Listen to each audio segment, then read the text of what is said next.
A love story from Ye Olde Scot.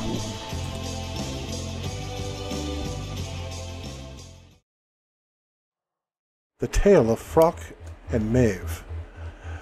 Froach Island is an island found on the northern reaches of Loch Awe in Argyll. Its name in Gaelic literally means Heather Isle.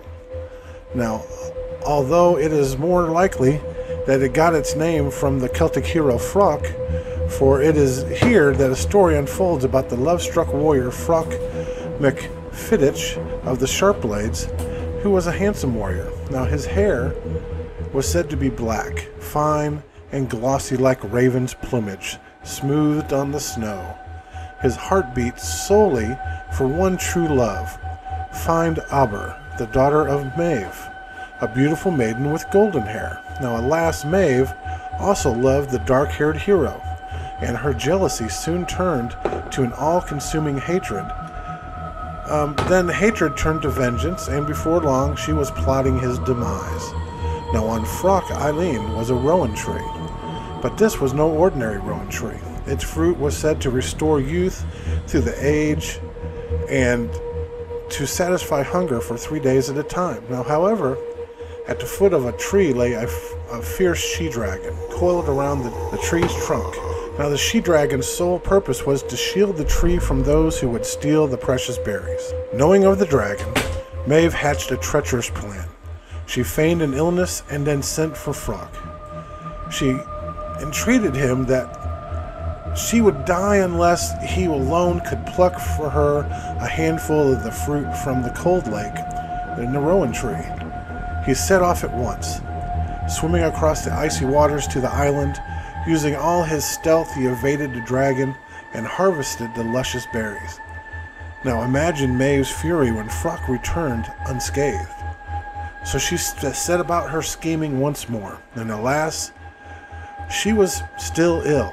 You know, she claimed, but perhaps the fruit was not enough. The whole tree was needed.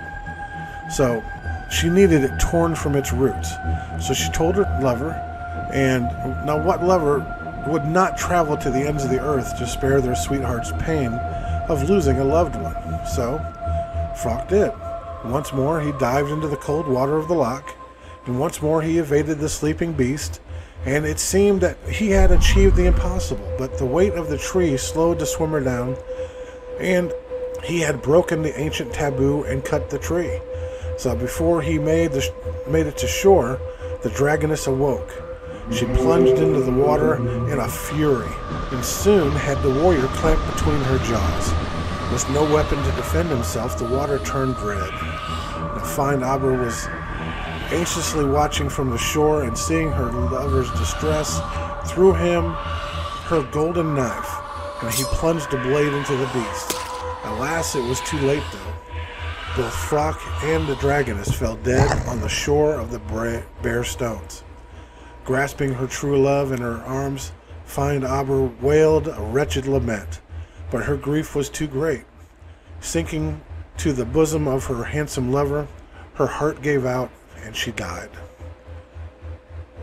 A cairn was raised over their grave, and the island was renamed after the hero and his lover. Now meanwhile, Maeve, having lost everything, yet still somehow only concerned herself with herself. Selfishly, she thought she would try out the youth-giving properties of the fruit. However, because her heart was not pure, the berries turned to a deadly bane and poisoned her, and she died as well. Wow.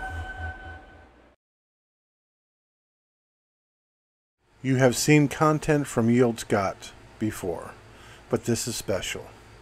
This new book of mine is a work from my heart.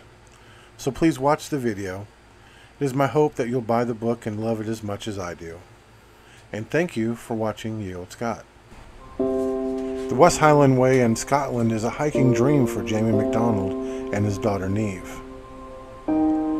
His upcoming divorce has made it impossible for him to make ends meet on his inadequate pay as an armored truck driver. When his daughter dies in a car accident, his whole world is torn apart. What would you do to fulfill your dead daughter's dream when you have nothing left to live for? The West Highland Way by Jeffrey MacDonald.